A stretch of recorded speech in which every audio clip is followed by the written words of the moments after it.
हाँ सालुंखे, क्या क्या कहा तूने? अच्छा, हाँ समझ गया मैं। ठीक है, ले सर, रजत को सालुंखे के पास लेकर जाओ। बात कैसा? सालुंखे इसकी ब्लड टेस्ट करना चाहता है।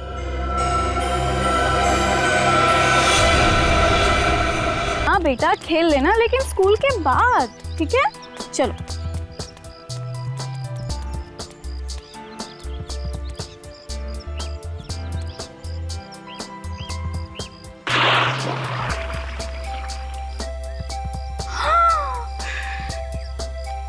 सोनिया, क्या किया तुमने? आखिरकार तुमने यूनिफॉर्म गंदा कर दिया ना।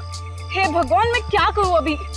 चल माँ चल, बिल्कुल बात नहीं मानती, बहुत जिद्दी हो गई है। आज मैं तुम्हारी टीचर से ना तुम्हारी कंप्लेन करके ही रहूंगी। ये बहुत परेशान करने लगी है। चल चुपचाप एकदम यहाँ खड़ी रहेगी और हिलेगी नहीं, समझी तुम?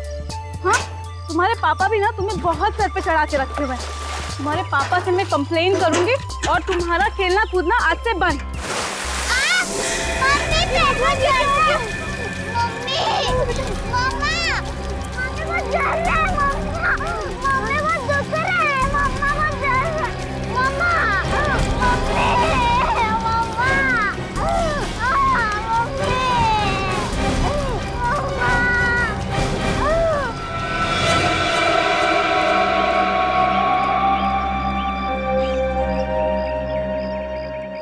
सर, इतना भयानक नजारा ना ही मैंने कभी देखा, ना ही सुना।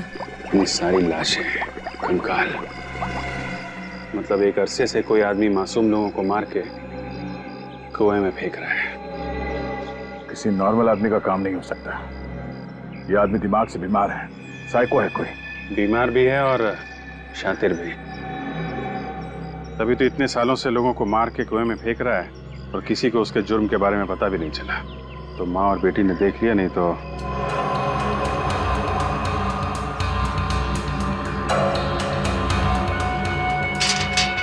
बात समझ में नहीं आई। कुएं के पानी में कुछ है क्या, इसकी वजह से उस बच्ची का पैर जल गया और घास भी जली हुई।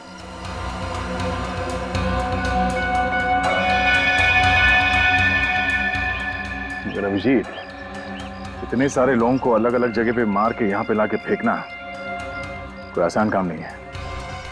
कहीं तो मारता होगा, कोई ना कोई जगह तो होगी जहां पे वो खून करता होगा। इस इलाके में ज्यादातर इन्वेस्टर के बंगले हैं जो ज्यादातर खाली रहते हैं या कोई रहता नहीं वहां पे। ये तो और भी अच्छा है उसके लिए। एक काम करते हैं, सारे बंगलों चेक करते हैं। कोई केयर टेकर, वॉचमैन, किसी ने कुछ तो देखा होगा। चौकीदार वगैरह तो दिख नहीं रहा। घर में कोई है भी कि नहीं? कोई तो है घर में, दरवाजा अंदर से बंद है।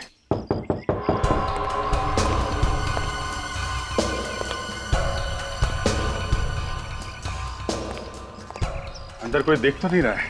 कहीं ऐसा तो नहीं कि चौकीदार पीपा के अंदर पड़ा हो? ये भी तो हो सकता है कि वो जानबूझ के दरवाजा खोल नहीं रहा हो सकता है।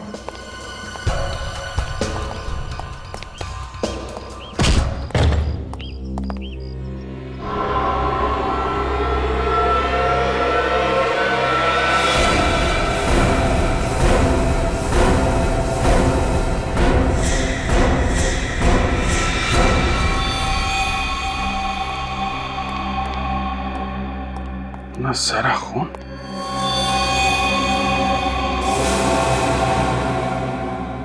सर, बहुत सारे चाकू भी हैं। यहाँ घर के अंदर इतना सारा खून और वहां कुएं में इतनी सारी लाशें हैं।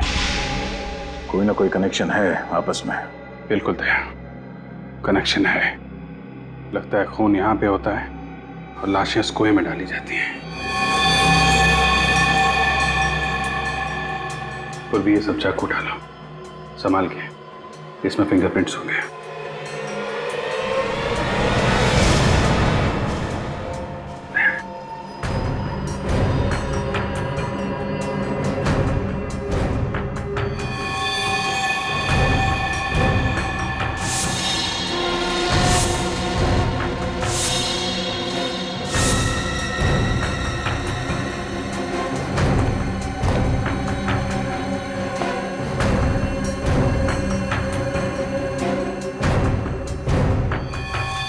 सर इसे तो किसी ने चाकू मारा है। पर ये है कौन?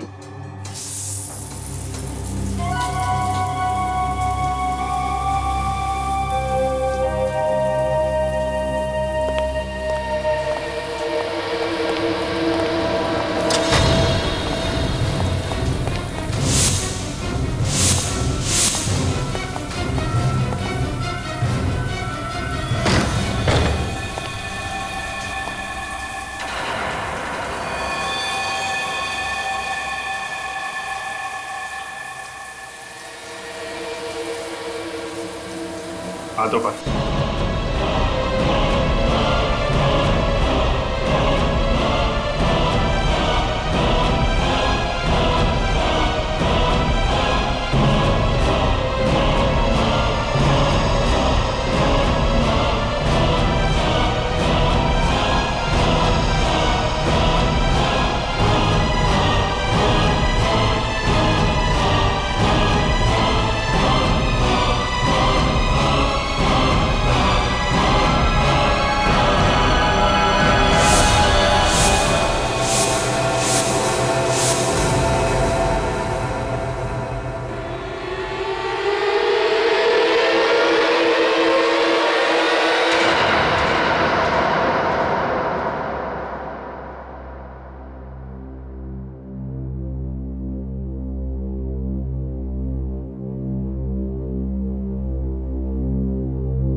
बताओ रजत, क्यों किया तुमने उस लड़की का खून? मैंने लड़की का खून? हाँ रजत, तुमने एक लड़की का खून किया है, चाकू मारा है उसे।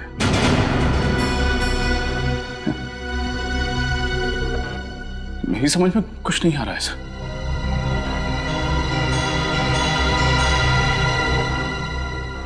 देखो रजत, छुपाने से कोई फायदा नहीं है। बेहतर होगा तुम कोऑपरेट करो। सर, मैं इस खून के बारे में कुछ नहीं जानता। और ये किस लड़की के बारे में बात कर रहे हैं आप लोग? शायद इस फोटो को देखकर तुम्हें कुछ याद आने लगे। हाँ, हम इस लड़की की बात कर रहे हैं, इस लड़की की। जानते हो? हाँ, रजत जी, रजत जी उठिए, रजत जी। मिले उससे, कोई बात की हो?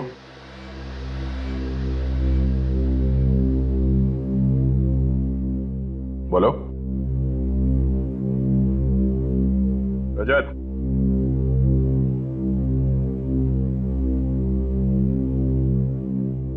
नहीं सर। जानते नहीं हो तो फिर खून क्यों किया इसका? खून? सर, आप लोग बार बार ये खून के बारे में क्यों बात कर रहे हैं?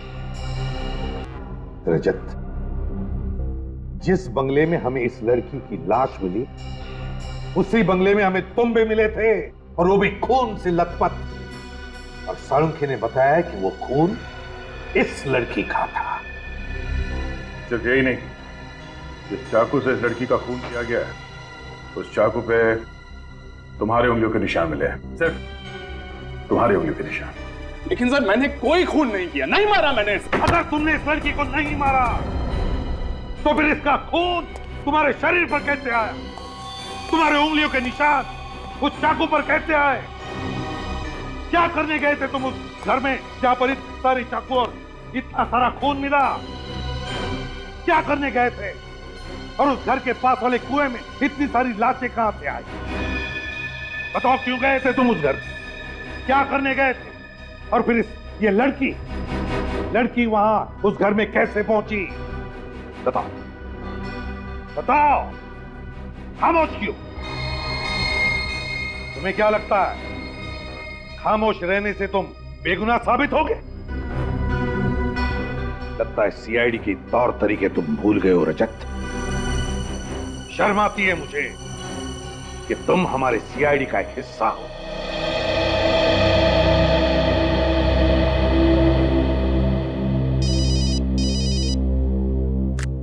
हाँ सालुंखे, क्या? क्या कहा तूने? अच्छा, हाँ समझ गया मैं।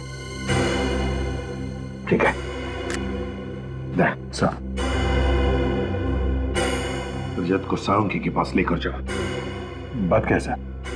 सालुंखे इसकी ब्लड टेस्ट करना चाहता है।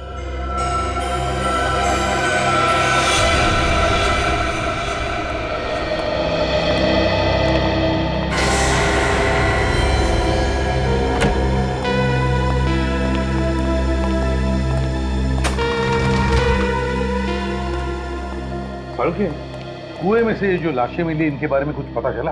हाँ बस, इन लाशों का और कुएं के पानी का मैंने टेस्ट किया है। वो पानी तो पीने के लायक ही नहीं है। उस पानी में तो बहुत ज्यादा मात्रा में सल्फेट मिला हुआ है। सल्फेट? ये तो बहुत ही पावरफुल केमिकल है। हाँ, और इस केमिकल का कोई रंग नहीं होता है और पानी में बहुत आसानी से घुल जाता है। और सल्फेट से बहुत ज्यादा जहरीले केमिकल्स बनाए जा सकते हैं, फर्टिलाइजर्स भी बनाए जा सकते हैं। और अगर किसी चीज में इसकी बहुत ज्यादा मात्रा मिला दी जाए तो इंसान का मांस, उसकी चमड़ी, उसकी हड्डियां, यहाँ तक कि मेटल और पत्थर को भी मिनटों में पिघला देता है। हाँ सालुंखे, इसीलिए तो ये सारी लाशें इतनी जल्दी गल गई और फिर दुर्गंधी भी नहीं थी। बिल्कुल बॉस। अच्छा सालुंखे, तू इनके चेहरे बना सकता है? नहीं, लाशों की ऐसी हालत है कि इनका चेहरा नहीं बनाया जा सकता है। हड्डियां भी बुरी तरह से गल चुकी। अच्छा, मौत कैसे हुई ये तो बता सकता है ना तू? हाँ, ये पता लग सकता है, लेकिन उसमें थोड़ा वक्त लगेगा। चलो ठीक है, तब तो आसपास के पुलिस स्टेशन से पता लगाएंगे कि इसकी गायब होने की रिपोर्ट लिखवाई गई है क्या।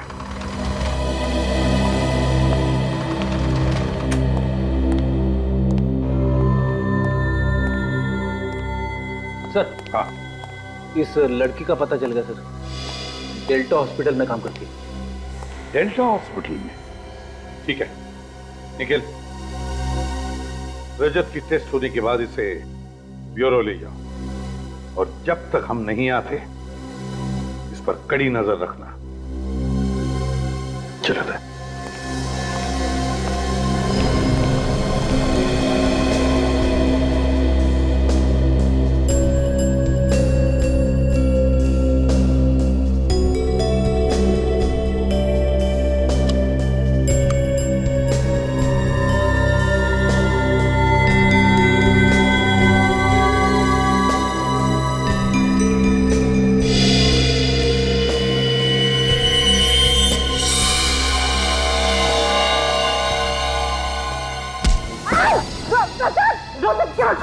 अरे क्या कर रहे हैं सर आप ये? कोई मेरे करीब नहीं आएगा, लेकिन मैं डॉक्टर तारिका को मार दूंगा अभी यही। क्या बेवकूफी है, छोड़ो उसे, छोड़ो। निखिल, कोई बेवकूफी मत करना वरना। Please sir. सर प्लीज, इस वक्त मैं कुछ भी कर सकता हूँ, मुझे मजबूर मत कीजिए। इस वक्त मैं कुछ भी कर सकता हूँ सर। निखिल, गन नीचे, गन नीचे रखो। गन टेबल पे, तो उधर रखो। आपका मोबाइल, मोबाइल।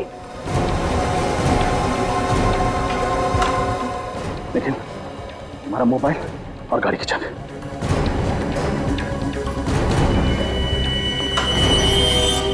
सर आप ठीक नहीं कर रहे हैं सर। दोनों लोग पीछे। तुम पीछे छोड़ दो उसे, क्या कर रहे हो तुम? निखिल, लैंडलाइन की तार काटो। निखिल, लैंडलाइन की तार काटो। तुम क्या चाहते हो रजत? ये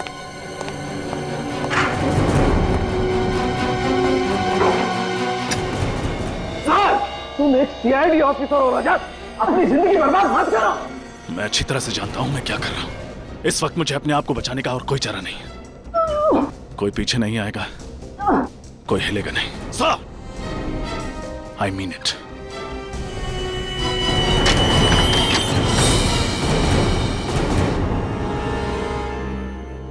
इसे जानती हो? जी सर, ये तो साशा है, हमारे हॉस्पिटल में नर्स है। पर सर, इसे क्या हुआ? इसका खून हो गया। क्या? My God! पर कब? कल शाम को तो मैं इससे मिली थी। एक मिनट, कल साशा मिली थी तुम्हें? जी सर। तो क्या उसके बर्ताव में तुम्हें कुछ अजीब नजर आया? हाँ सर, कल शाम को वो बहुत परेशान लग रही थी। क्यों? तुमने पूछा नहीं उसे? पूछा था सर, पर उसने मुझे कुछ भी नहीं बताया। और फिर थोड़ी देर बाद वो डॉक्टर राघव से बात करने लगी। डॉक्टर राघव? कहाँ है ये डॉक्टर राघव? जरा बुलाओ उन्हें।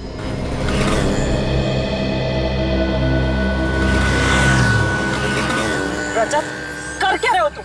होश में तो हो? मैं होश में ही हूँ डॉक्टर तारिका, और मैं जानता हूँ मैं क्या कर रहा हूँ। गलत हो, फिर भी? क्या करूँ, हालात ही कुछ ऐसे हैं। पागल हो गए तुम, पागल। एसीपी सर को पता चलेगा ना तो बुरा हाल करेंगे तुम्हारा। अरे जब उनको पता चलेगा तो उन्हें भी देख लूंगा मैं। फिलहाल मुझे बस तुम्हारी मदद चाहिए। मदद? तुम्हारी मदद? मैं मर जाऊंगी लेकिन एक क्रिमिनल की मदद कभी नहीं करूंगी। क्रिमिनल? मैं जानता था तुम यही कहोगे। मैं ये भी जानता हूं कि कानून की नजरों में अपराधी हूं मैं, लेकिन जरा सोचो तारिका, एक सीआईडी ऑफिसर होकर मैं ऐसा क्यों करूंगा? और अगर मैं ऐसा करता भी हूं तो रंगे हाथों कैसे पकड़ा जाऊंगा? अरे 100 तरीके ढूंढ लूंगा मैं अपने आप को बचाने के। क्या तरीका है समझाने का? हाँ, देखो तुम क्या कर सकते थे और क्या नहीं ये मैं देख चुकी हूँ अभी। अगर तुम निर्दोष होते ना तो मुझे इस तरह से किडनैप नहीं करते। मैं जानता हूं कि किडनैपिंग भी एक जुर्म है, उसके लिए आई एम सॉरी। देखो रजत, ये ड्रामा बंद करो और चुपचाप अपने आप को सीआईडी के हवाले कर दो। ठीक है, अगर तुम्हें मेरी बातों पे यकीन नहीं है तो ये रहे मोबाइल्स और ये रही गन।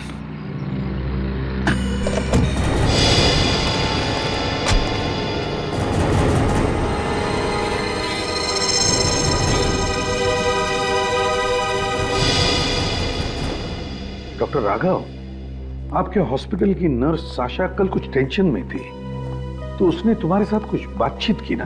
जी सर। क्या क्या बातचीत हुई, जरा बताइए। एक मरीज के बेटे ने उसे डांट दिया था सर, तो थोड़ी टेंशन में थी वो, तो मैं उससे समझा रहा था बस। कौन सा मरीज? मिस्टर विनय सर, उन्हीं के बेटे ने उसे डांटा था। शायद आप जानते भी होंगे उन्हें, वो भी सीआईडी में काम करते हैं, सीआईडी इंस्पेक्टर हैं, मिस्टर रजत नाम है उनका। क्या? सीआईडी इंस्पेक्टर रजत? तो रजत ने हमें बताया नहीं कि उसके पिताजी हॉस्पिटल में हैं। और तो दया, रजत ने हमसे झूठ बोला है। उसने कहा कि वो नर्स साशा से कभी मिला ही नहीं। क्यों? अच्छा, उसके पिताजी अभी भी हॉस्पिटल में एडमिट है? जी हाँ सर। आने के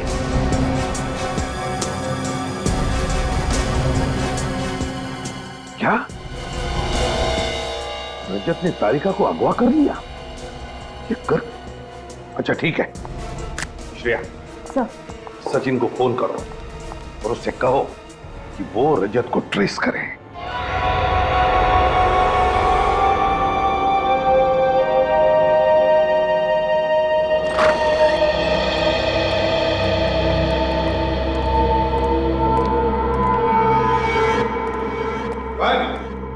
पता नहीं सर, इसी बेड पर तो थे। इसी बेड पर थे तो फिर गए कहां?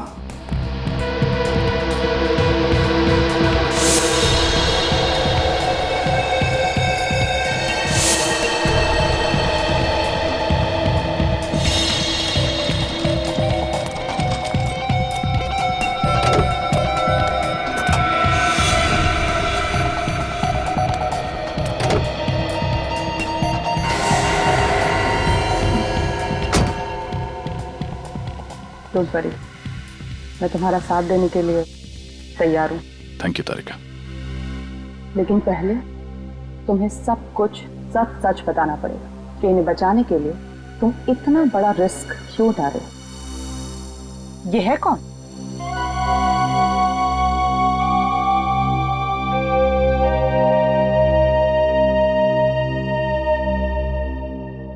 I'm sorry, Papa. I'm really very sorry. अपने काम में बिजी रहा, आपको वक्त नहीं दे पाया। क्या कहूं, ड्यूटी कुछ ऐसी है। पानी।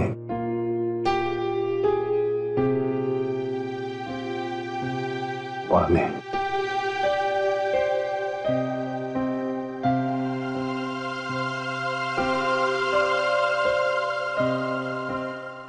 पानी। मैं भी लेकर आता हूँ पापा। ये हालत बहुत खराब है, आप थोड़ा सा ख्याल रखिए उसकी। Excuse me? आप यहाँ काम करने आती हैं या बातें? पेशेंट उधर पानी मांग और आप यहाँ जग हाथ में लिए टाइम पास कर रही हैं।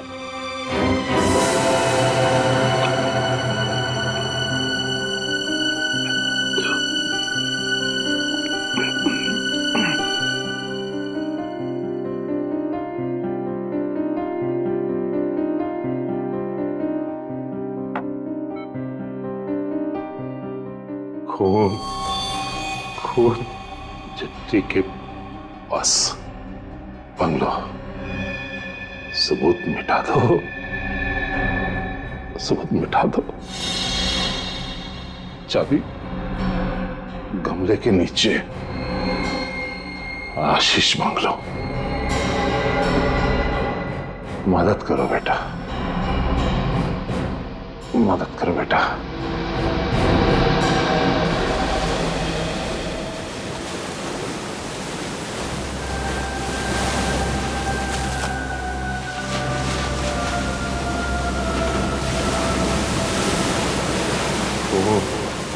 खून,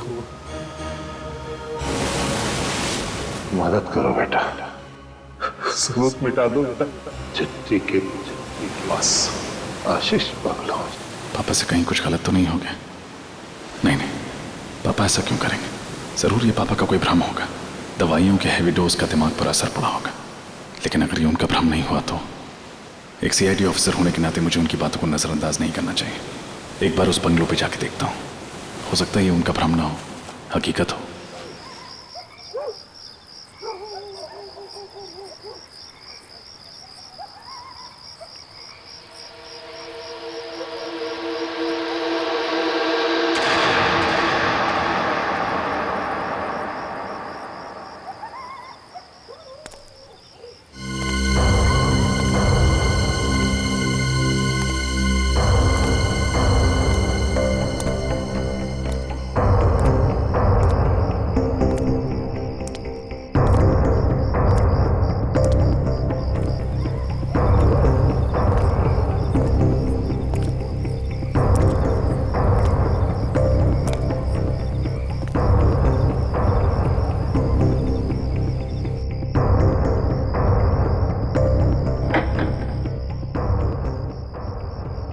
चाबी गमले के नीचे।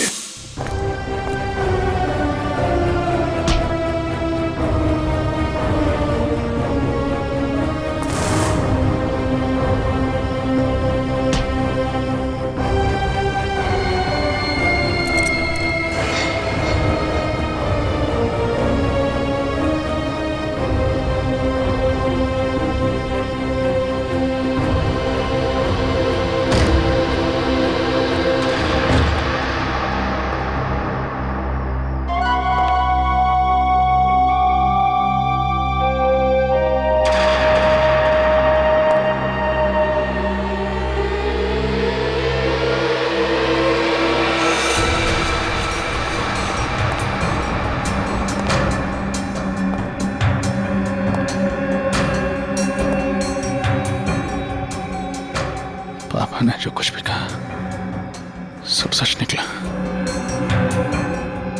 ये उनका भ्रम नहीं था।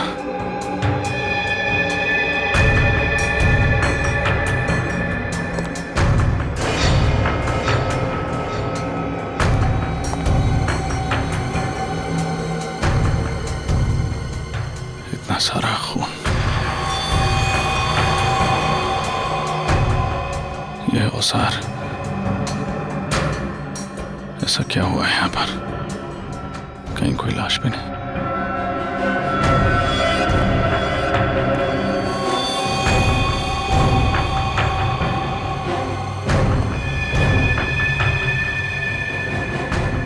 पापा ऐसा नहीं कर सकते। वो ऐसा क्यों करेंगे? वो किसी का खून क्यों करेंगे?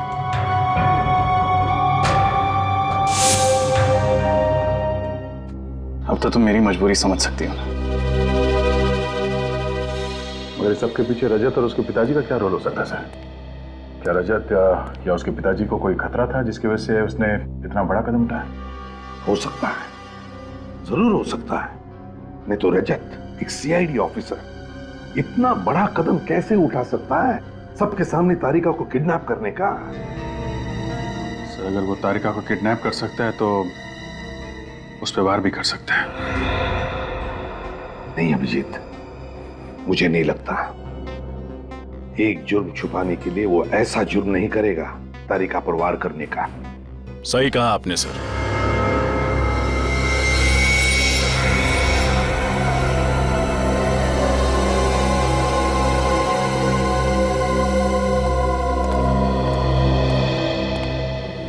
रजत, सर मैं अपने आप को सरेंडर करने आया हूं।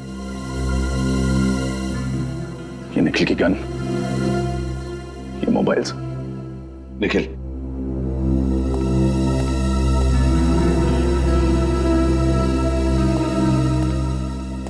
अपने गुनाहों के लिए मैं अपने आप को कानून के हवाले करता हूं। कौन सी गुनाह?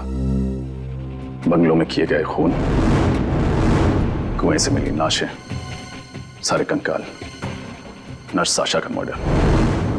तारिका कहाँ है? उसे मैं अपने साथ नहीं लाया। कहाँ है वो? डॉक्टर तारिका सुरक्षित है। जब तक वो तुम्हारे पास है सुरक्षित नहीं है। कहाँ है वो? मैंने डॉक्टर तारिका को बीच रास्ते में ही छोड़ दिया था। वो तो पता चल जाएगा।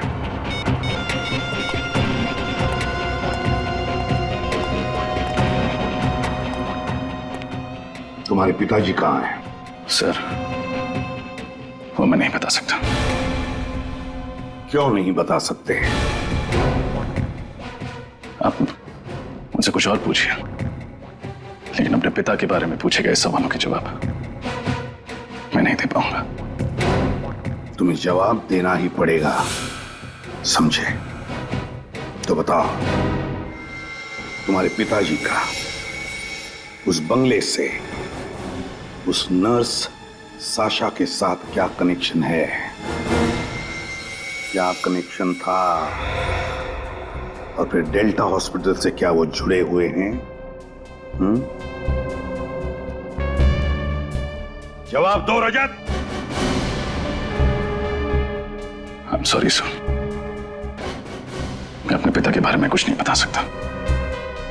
आप मुझे अरेस्ट कीजिए, आपका मुजरिम आपके सामने खड़ा है। बॉस, एक बहुत इंपॉर्टेंट बात पता चली, बताना जरूरी था इसलिए मैं खुद चलाया। क्या पता चले डॉक्टर साहब? दया, वो जो जमीन पर खून पड़ा हुआ था उसमें ग्लाइसरॉल है। सर वो क्या होता है? वैसे तो ग्लाइसरॉल का इस्तेमाल कई जगह किया जाता है, लेकिन खास तौर पर ग्लाइसरॉल का इस्तेमाल ब्लड बैंक में खून को प्रिजर्व करने के लिए किया जाता है। मतलब वो खून किसी ब्लड बैंक से लाया गया? हाँ, किसी ने जानबूझकर ब्लड बैंक से वो ब्लड लिया और उस जमीन पर और उन औजारों पर लगा दिया। इसका मतलब है जिसकी भी ये साजिश है वो जरूर किसी ब्लड बैंक या हॉस्पिटल से जुड़ा हुआ है। ब्लड प्रिजर्वेशन का प्रोसेस बहुत ही महंगा होता है। छोटे मोटे अस्पताल में और छोटे मोटे ब्लड बैंक में काम नहीं किया जा सकता।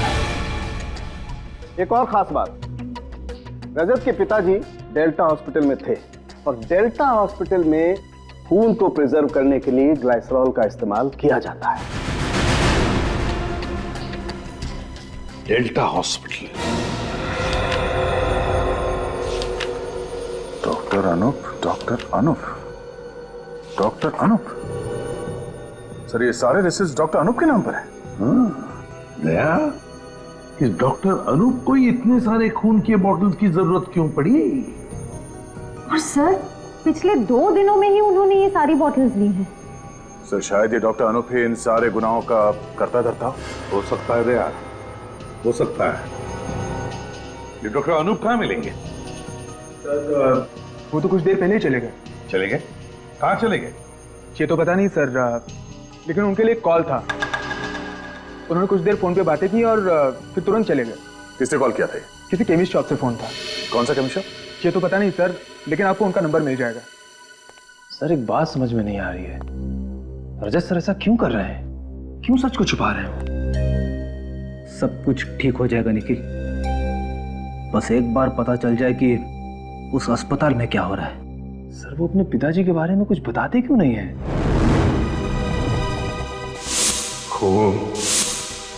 खून चिट्ठी के बस सबूत मिटा दो, मदद करो बेटा।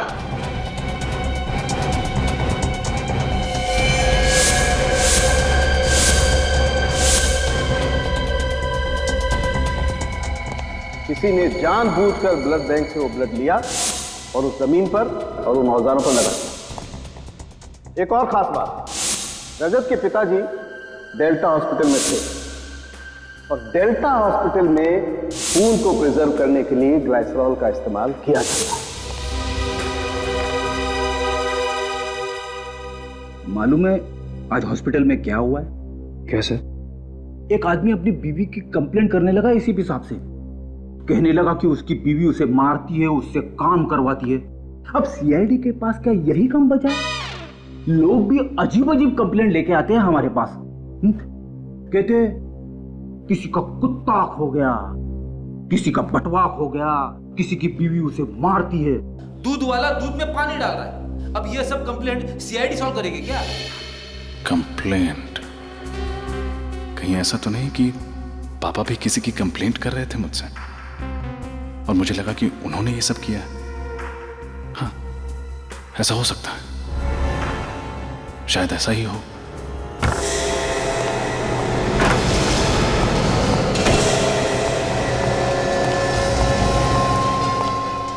कहाँ जा रहे हो आप?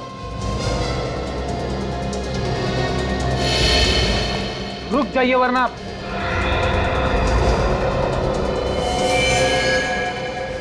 वरना वरना क्या? तुम लोग मुझ पर गोली चलाओगे? जरूरत पड़ी तो, इसलिए प्लीज। देखो मुझे एक बहुत ही जरूरी काम याद आ गया, मुझे जाने दो। एसीपी सर ने कहा है कि आप ब्यूरो से बाहर नहीं जा सकते। निखिल, इट्स इंपॉर्टेंट, मेरा विश्वास करो, इसमें मेरी कोई चाल नहीं। अगर इसमें आपकी कोई चाल हुई तो? रेडी, अगर मुझे भागना ही होता तो मैं अपने आप को सरेंडर क्यों करता? प्लीज मेरी बात मानो, इस वक्त मेरा यहां से जाना बहुत जरूरी है। प्लीज।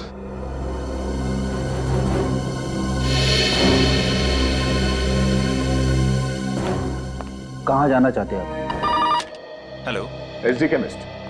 जी कहिए। मैं सीआईडी से बोल रहा हूँ। मुझे एक पेशेंट के प्रिस्क्रिप्शन के बारे में कुछ इंक्वायरी करनी थी। जी जी, कौन से पेशेंट के बारे में सर? पेशेंट का नाम तो नहीं पता।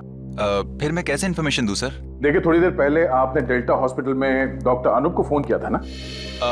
यस सर, एक्चुअली उन्होंने मुझे फोन किया था ये इन्फॉर्मेशन देने के लिए कि मिस्टर विनय नाम के पेशेंट का अगर कोई प्रिस्क्रिप्शन लेकर के आए तो मैं उन्हें इन्फॉर्म कर दूं। विनय, ये तो रजत के पिताजी हैं। क्यों? सर उनका कहना था कि मिस्टर विनय पेशेंट जो हैं वो एक फ्रॉड हैं। मिस्टर विनय एक फ्रॉड है? अच्छा, मिस्टर विनय की दवाई लेने के लिए कोई आया था वहाँ पे? हाँ सर, एक लड़की आई थी सर। ये लड़की दिखती कैसी है? मेरा मतलब है, उसका हुलिया कैसा है? सर वो लड़की लंबी थी, घुंघराले से बाल थे, इससे ज्यादा मैं नहीं जानता सर। और इस लड़की का एड्रेस बताया तुमने डॉक्टर अनूप को? हाँ हाँ सर, मैंने उन्हें इन्फॉर्म कर दिया है। क्या एड्रेस क्या है उसका?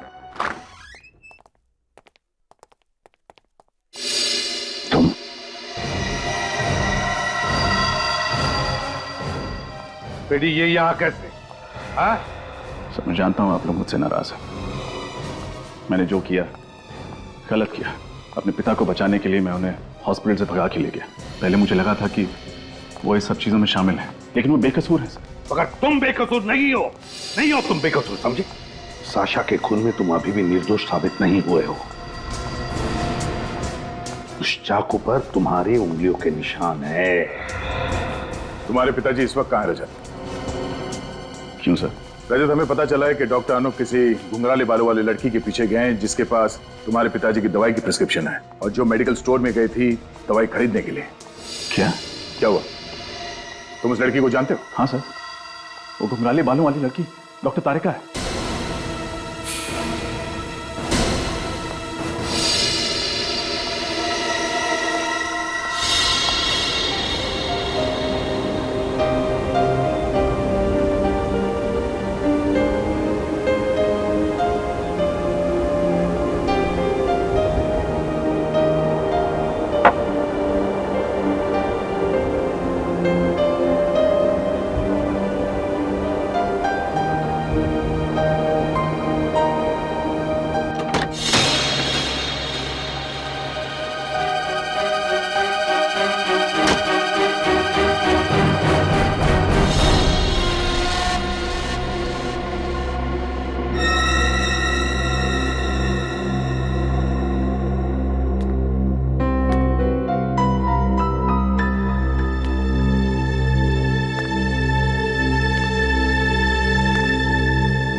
हिलना मत।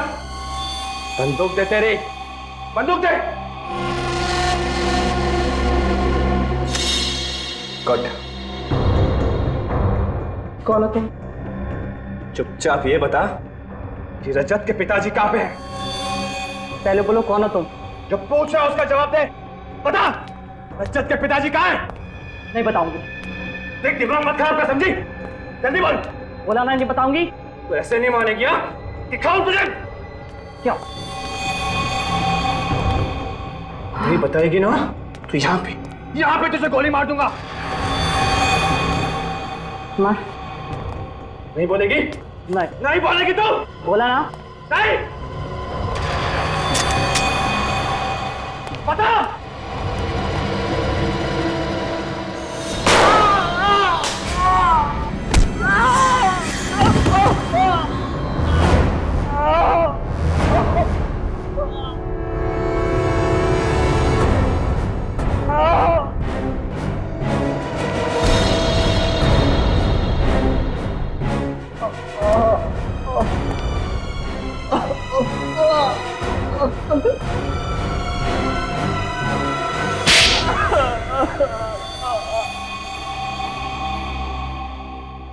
मुझे माफ कर दीजिए सर, मुझे माफ कर दीजिए।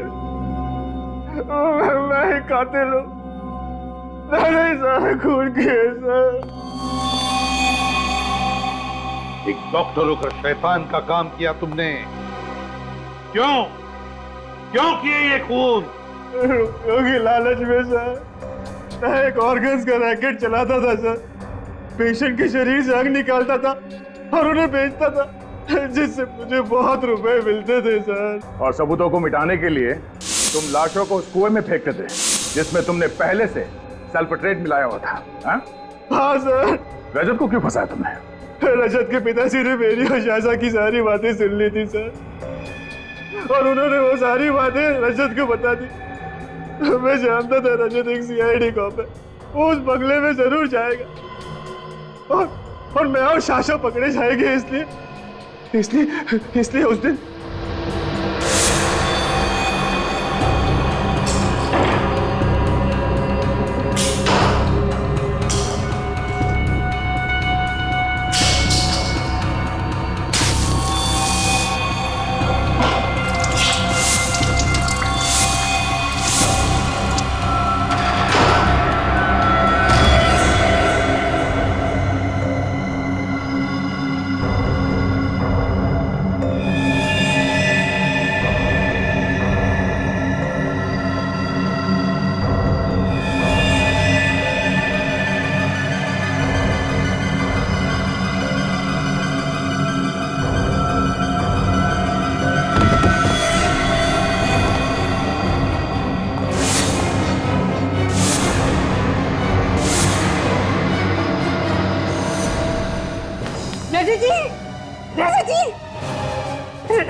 रजत जी उठिए ना, क्या हो गया आपको?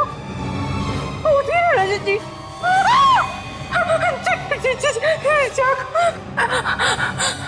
डॉक्टर! अनु, ये सब क्या किया तुमने? अनु, नहीं, मैंने कुछ नहीं देखा। मैं किसी से कुछ नहीं कहूंगी, मुझे मत मारो। लेकिन साशा को क्यों मारा तुमने? शाशा मुझसे बहुत प्यार करती थी और ऑर्गन्स का रैकेट चलाने में मेरी मदद भी करती थी, मेरी साथी थी वो। लेकिन अचानक पता नहीं उसे क्या हो गया, वो मुझे ब्लैकमेल करने लगी सर। इसीलिए मैंने एक वार से 2 शिकार कर लिए। शाशा को भी मार दिया सर, उसका सारा इल्जाम रजत पे डाल दिया सर। तुम्हें क्या लगा कि सीआईडी को फंसाकर तुम बच जाओगे? लेकिन तुमने ये नहीं सोचा कि सीआईडी को फंसाकर तुम अपने लिए ही फांसी का फंदा तैयार कर रहे थे। इतने मासूम लोगों की जानें ली, किस लिए? पैसा कमाने के लिए, गलत रास्ते से। अब तो तुम्हें ऊपर वाला भी फांसी के फंदे से बचा नहीं सकता। ले जाओ इसे फ्रेडी।